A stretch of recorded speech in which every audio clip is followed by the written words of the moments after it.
Science of liver failure.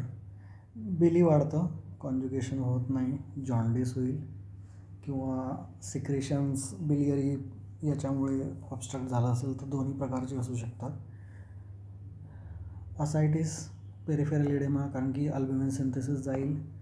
Portal हायपरटेन्शनमुळे liver production वाढेल, hydrostatic pressure वाढलेलं असेल बिकॉज ऑफ रास. ADHमुळे ॲब्सॉर्प्शन वाढलेलं असेल, डायल्युशनल हायपोनेट्रिमिया होईल, हेपॅटिक एनकेफ होईल, अमोनियामुळे अमोनिया डिटॉक्स नाही होणार. कोॲग्युलेशनच्या डिसऑर्डर्समुळे ब्रुझिंग, पेटिके, ब्लिडिंग होईल. Nutritional deficiency, energy imbalance, sugar control नाही होत, फटीग आणि वीकनेस होईल. इस्ट्रोजन वाढल्यामुळे स्पायडर एन्जिओमा, पाल्मर होणार. इस्ट्रोजन वाढल्यामुळे आणि टेस्टोस्टेरॉनची डेफिशियन्सी झाल्यामुळे गायनेकोमॅस्टिया, टेस्टिक्युलर ॲट्रॉफी, हायपोगोनाडिझम होईल. हार्मोनल इम्बॅलन्स, इस्ट्रोजन, ॲलोपेशिया, ॲमोनेरिया होईल. मालन्यूट्रिशन पण त्याच्यात हे करेल. क्रोनिक हायपॉक्सिया होईल, व्हस्क्युलर चेंजेस होतील, क्लबिंग होईल, मस्क्युलर वेस्टिंग होईल कारण की प्रोटीन नसणार, सिंथेसिस डिप्लिशन होईल, जनरल मालन्यूट्रिशन आहे. बिली आणि बाईल एक्सक्रिशन फेल झालं तर डार्क युरिन होईल, पेल स्टूल होईल. टॉक्सिन हेच हेपॅटिक एनकेफसारखं फिटर हेपॅटिकस होईल. गटचं मर्कॅप्टन्स लंग्समधनं एक्सक्रीट होतील. नंतर फायब्रस टिश्यूचं हे होतं तर त्याच्यामुळे पॅरोटिडचं इनलार्जमेंट होईल, ड्युप्चेरियन कॉन्ट्रॅक्चर होईल. नंतर बाईल सॉल्ट्समुळे हायपर पिगमेंटेशन होतं आणि प्रुरायटिस पण होतं, हायपर पिगमेंटेशन पण होतं. पोर्टल हायपरटेन्शनमुळे मग व्हरायशियल ब्लिडिंग, स्प्लिनोमेगॅली, कॅपोटोमेडिसे होईल. पेरिफेरल न्यूरोपॅथी होईल, टॉक्सिन्समुळे, विटॅमिन डेफिशियन्सीमुळे. इन्फेक्शन्स होतील कारण की जनरलाइज वीकनेस आहे, इम्युन प्रोटीन सिंथेसिस नाही होणार. मग रिस्क असेसमेंटचे 2 स्कोर आहेत. तो हा जो चाइल्ड पग आहे हा सिरॉसिसवाल्यांचं लॉंग टर्म प्रोग्नॉसिससाठी केलं होतं. त्यांनी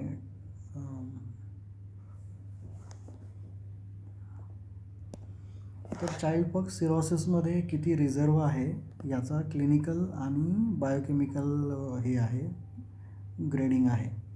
तर हा लॉंग टर्म सर्वायवल आणि सिरॉसिसवाल्यांचं बघतो. तर त्याच्यामुळे त्याचे 3 ग्रेड्स आहेत, A, B, C आणि C इज डिकम्पेन्सेटेड, गुड, मॉडरेट आणि सिव्हिअर किंवा माइल्ड, मॉडरेट, सिव्हिअर असं म्हणू शकतो. नंतर मेल्ड जो आहे, मेल्डमध्ये 2 आहेत, मेल्ड आणि MELD sodium. MELD is model end stage liver disease. तर हा ट्रान्सप्लांटसाठी आहे. तर हा याच्यामध्ये मग क्रियाट ॲड झालेला आहे कारण की ट्रान्सप्लांट साठी असल्यामुळे रिनल डिस्फंक्शन पण खूप महत्त्वाचं पडतं ट्रान्सप्लांट पेशंटसाठी. त्याच्यामुळे मग याच्यात अल्ब्युमिन आहे, बिली आहे, INR आहे आणि क्रियाट आहे. अल्ब्युमिन नाही आहे, अल्ब्युमिन कदाचित बाहेरून देता येत असेल म्हणून असेल. आणि मग सोडियम ॲड केलेला आहे. तर हा युजली 90 days मॉर्टॅलिटी दाखवतो. तसं यांनी वर खाली केलेलं आहे, एवढं काही हे नाही आहे fix, but both are mortality predictors. MELD was mainly for transplant, त्याच्यामुळे क्रियाट पण आलेलं आहे त्याच्यात, transplant of liver not renal. तर पिडियाट्रिकचं आहे, पिडियाट्रिकमध्ये मग एज ॲड होतं आणि ग्रोथ फेल्युअर ॲड होतं. आणि अल्ब्युमिन ॲड केलं आहे याने, क्रियाट काढलं आहे, त्यांचं क्रियाट चांगलं असावं आणि अल्ब्युमिन ॲड केलं, एज आणि ग्रोथ फेल्युअर ॲड केलं. तर चाइल्ड टर्कॉट पगमध्ये सिरॉसिसचं ग्रेडिंग आहे मेनली आपण बघितलं, लॉंग टर्म सर्वायवल आणि लिव्हरचा रिझर्व बघतोय तो. तर माइल्ड, मॉडरेट, सिव्हिअर किंवा गुड, मॉडरेट, पुअर. 1, 2, 3 आहे, 0 नाही आहे. बिली बघतो, अल्ब्युमिन बघतो, PT किंवा INR. मेल्डमध्ये आहे बिली आहे, अल्ब्युमिन नाही आहे, INR आहे आणि क्रियाट ॲड केले कारण की ट्रान्सप्लांट पेशंटला लिव्हर ट्रान्सप्लांटवाल्याला किडनी पण आवश्यक आहे. तर 2 आणि 3 बिली, अल्ब्युमिन 3 to 3.5, INR 1.7 to 2.3 अशा रेंज केल्या आहेत. Ascites 0, easily controlled, poorly controlled. Control करावंच लागणार आहे पण easy to manage, poorly manage. Hepatic एनकेफ नन, माइल्ड आणि सिव्हिअर असं केलेलं आहे, मिनिमल आणि ॲडव्हान्स्ड. पुन्हा management of hepatic encephalopathy double आलं. Vitals, volume, GI bleed, precipitating factors, sedatives नको. मग बाकीचे जनरलाइज फॅक्टर्स आहेत, sugar, oxygen, HB, potash, pH, metabolic etcetera. Ammonia लोअरिंगसाठी आधी प्रोटीन रिस्ट्रिक्शन म्हणायचे, तरी याने म्हटलं आहे की देऊ शकतो म्हणून, पण व्हेजिटेबलवर शिफ्ट करा. लॅक्ट्युलोज म्हणजे कॅथॅटिक्स द्या, वॉशआउट होईल आणि तो याच्यासोबत पण मिक्स होतो, लॅक्टिक ॲसिड बनून अमोनियाला बाइंड करतो. नंतर रिटेन्शन एनिमा पण देऊ शकतो, जेणेकरून अमोनिया कोलॉनमधनं बाहेर जाईल. नॉन ॲब्सॉर्बेबल अँटीबायोटिक्स निओ द्या. मेट्रो ॲब्सॉर्ब होतो, वँको नाही होत, तर हे पण वापरलेत लोकांनी, निओमायसिन, मेट्रो आणि वँको. नंतर सेडेटिव्ज, डिप्रेसंट नाही द्यायचे त्यांना. आणि मग सपोर्टिव्ह केअर आहे. कॉजेस ऑफ ॲनिमिया आधी तर एक आहे की न्यूट्रिशनल, सगळ्यात आधी जे कळत आहे. नंतर GI लॉस पण होतो यांच्यामध्ये ब्लिडिंगमुळे, व्हरायसियल ब्लिडिंग असेल किंवा जे काही आहे. मग पोर्टल हायपरटेन्शनमध्ये स्प्लीन वाढलेली असेल तर हायपरस्प्लेनिझम होईल. अल्कोहोलमुळे मॅरो सपरेशन होईल आणि एक स्पेशल प्रकारचा हिमोलायटिक ॲनिमिया होता त्यांच्यामध्ये.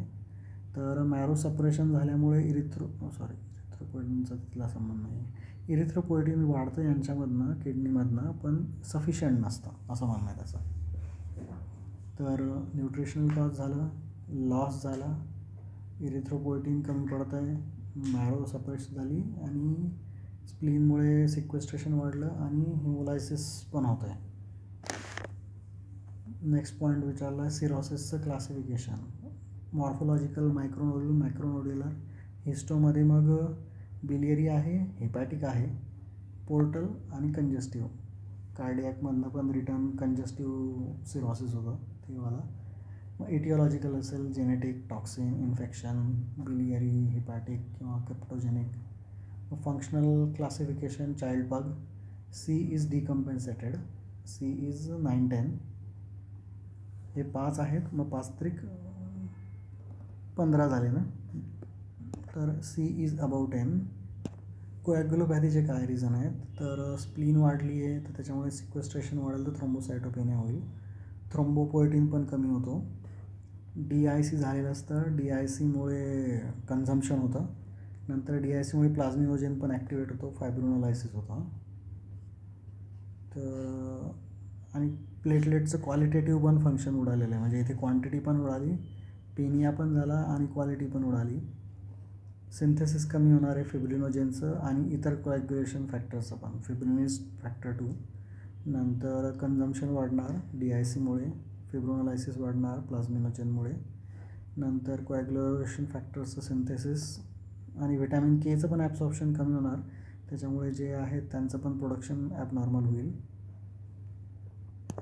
इन्व्हेस्टिगेशन्स काय काय कराल, तर इलेक्ट्रोलाइट युजली नॉर्मल असतात. जर रिनल डिस्फंक्शन नसेल, एडेमा आणि असायटिस नसेल तर एवढं काही प्रॉब्लेम नसतो.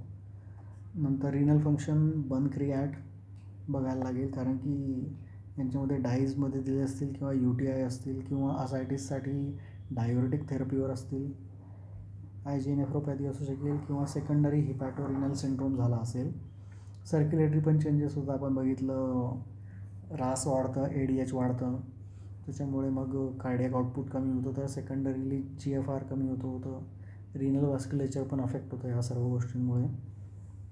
नंतर एक अल्कोहोलिक कार्डिओमायोपॅथी आहे आणि सिरोटिक आहे, दोघं वेगवेगळे आहेत.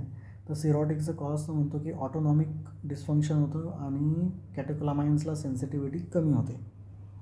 तर सिरोटिकमध्ये काय होतं, म्हणतो आहे की ॲट रेस्ट त्यांना काही प्रॉब्लेम नसतो, पेरिफेरल रेझिस्टन्स रिड्यूस झालेला असतो, त्याच्यामुळे हायपर डायनॅमिक सर्क्युलेशन असतं, ॲट रेस्ट ते ठीक राहतं, परंतु स्ट्रेसला तो टॉलरेट नाही करत. मग एक्सरसाइज किंवा स्ट्रेस टेस्टिंगमध्ये ते उघडं पडतं. तर पेरिफेरल रेझिस्टन्स कमी झालेला असतो. तर लिव्हरमध्ये काय आहे की पोर्टल हायपरटेन्शनमुळे स्प्लॅन्क्निक व्हॅझोडायलेशन होतं, स्प्लॅन्क्निक रेझिस्टन्स कमी झालेला असतो, व्हॅझोडायलेटर्स सिक्रेट्स होतात एंडोथिलियममधनं, हेच पेरिफेरलमध्ये पण ॲक्ट होतात, त्याच्यामुळे सिस्टमिक पण व्हॅझोडायलेशन होतं. हिपॅटिक फक्त रेझिस्टन्स वाढलेला असतो कारण की तिथे नोड्युल्स रिजनरेट होतात. तर फक्त पोर्टल हायपरटेन्शन असतं, परंतु स्प्लॅन्कनिक आणि सिस्टेमिक जो आहे रेझिस्टन्स कमी झालेला असतो बिकॉज ऑफ व्हॅझोडायलेटर्स. नंतर रेस्पायरेटरी आपण बघितलं, माइल्ड हायपॉक्सिमिया युजली नाही अफेक्ट होत. एडेमामुळे इफ्युजन वगैरे होऊ शकतं. नंतर मग सिव्हिअर स्टेजमध्ये HPS होतो किंवा PH होतो. पल्मोनरी हायपरटेन्शन होईल किंवा पल्मोनरी सिंड्रोम येईल, हायपॉक्सिया होईल डायलेटेशनमुळे. मग आयदर SVR वाढेल, राईट साईड फेल होईल, किंवा डायलेटेशन होईल, हायपॉक्सिमिया होईल बिकॉज ऑफ शंट आणि डिफ्युजन कमी होईल, डिफ्युजन कॅपॅसिटी होईल. फार्मॅकोकायनेटिक काय चेंज होतील, तर व्हॉल्यूम ऑफ डिस्ट्रीब्युशन चेंज होईल. खूप मोठा व्हॉल्यूम असेल, हायपरव्हॉलेमिक आहे हे लोक, तर इनिशियल डोस जास्त लागेल. पण मेटाबॉलिझम कमी आहे त्याच्यामुळे ॲक्शन प्रोलॉंग राहील. प्रोटीन पूर्ण बाइंडिंग चेंज झालेली असेल, अल्ब्युमिन कमी होईल, तर ॲसिडिक ड्रग्स थायोपेंटॉनसारखे फ्री फ्रॅक्शन वाढेल, फ्री ड्रग वाढेल.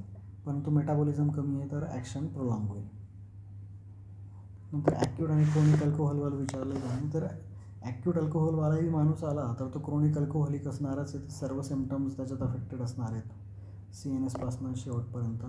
सिमिलरली क्रोनिकमध्ये पण.